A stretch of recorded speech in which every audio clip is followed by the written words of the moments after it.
are losing children due to the guns and the carnage and the lawlessness unleashed by those states.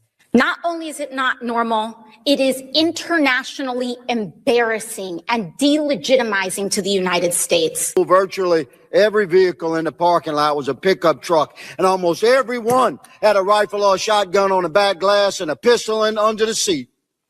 And we didn't have school shootings. AOC blamed red states for the gun violence devastating cities like Chicago and New York. Then Clay Higgins stood up and responded with one historical question that completely changed the direction of the hearing. His challenge left the room silent.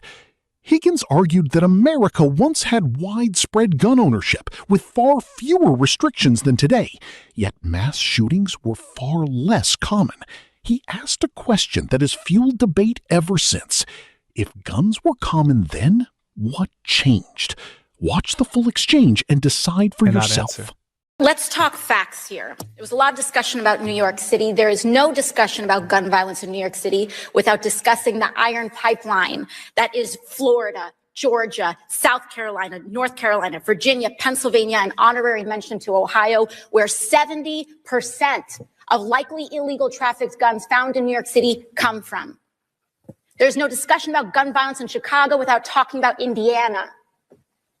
Because the violence and the mothers that we have to comfort are losing children due to the guns and the carnage and the lawlessness unleashed by those states. Not only is it not normal, it is internationally embarrassing and delegitimizing to the United States. Because for all the billions and trillions that this body authorizes in the name of national security, we can't even keep our kids safe from their schools being turned into a war zone. So by this legislation my colleagues are putting forth, my understanding of the letter of that law, which I 1,000% oppose, as would our founding fathers, I'm going to bring us back in time to World War II.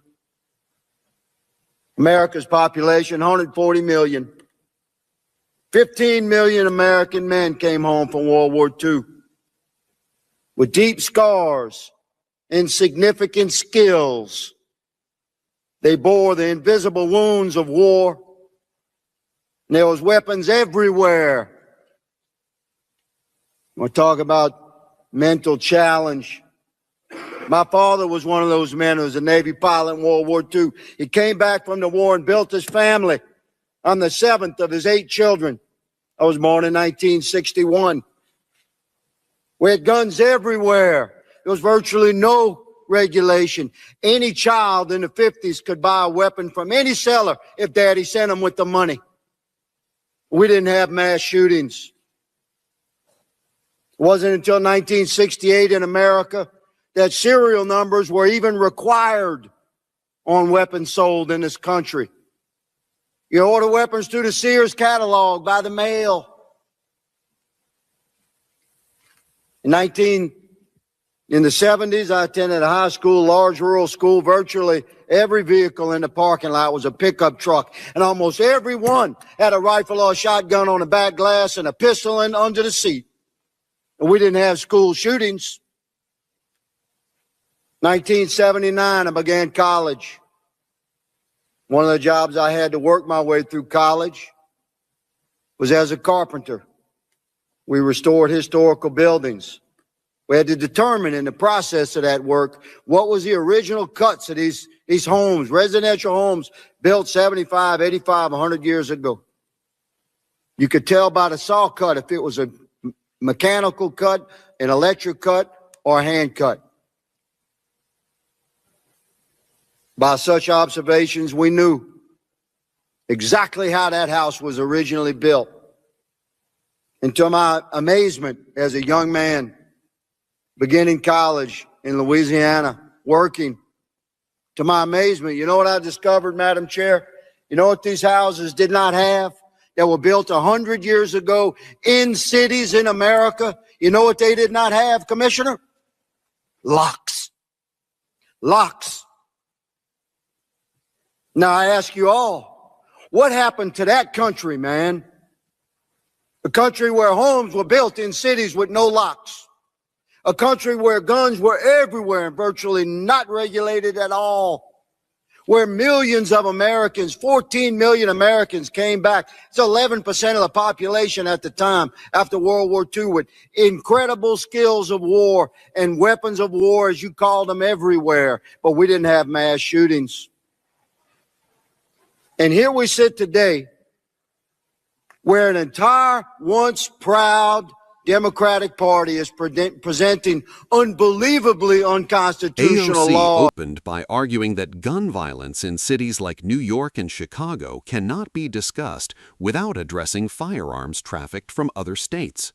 She said families are losing children because of what she described as weak gun laws elsewhere, and called the situation both unacceptable and embarrassing for the United States.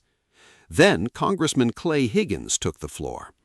Instead of focusing on current legislation, he took the hearing back to post-World War II America. Higgins described a country where millions of veterans returned home with military training, firearms were widely owned, and federal gun regulations were far more limited than they are today. He recalled growing up in Louisiana, saying guns were common in homes and vehicles, and that students often left rifles in pickup trucks parked outside schools without the kind of school shootings that dominate headlines today. Higgins then posed the central question of his argument: what happened to that country? He suggested that if firearms were widespread decades ago, then gun availability alone cannot fully explain today's violence. He argued that lawmakers should also examine broader cultural and societal changes, rather than focusing only on new gun restrictions. Supporters of Higgins see this as evidence that the debate should extend beyond firearms and include issues such as family structure, mental health, culture, and crime. Critics, however, argue that comparisons with the past overlook major changes in population, firearm technology, urbanization, data collection, and that research shows multiple factors, including firearm access, can influence rates of gun violence. The exchange highlighted two fundamentally different views of the problem. One side argues that reducing the flow of illegal firearms is essential to saving lives. The other argues that focusing primarily on guns ignores deeper societal causes of violence. The hearing ended without resolving that divide, but Higgins' historical challenge became one of the most talked about moments of the exchange. What do you think? Did Higgins expose a flaw in the gun control argument, or did AOC raise concerns that still remain unanswered? Let us know in the comments, and don't forget to like and subscribe for more highlights from Washington's biggest political showdowns.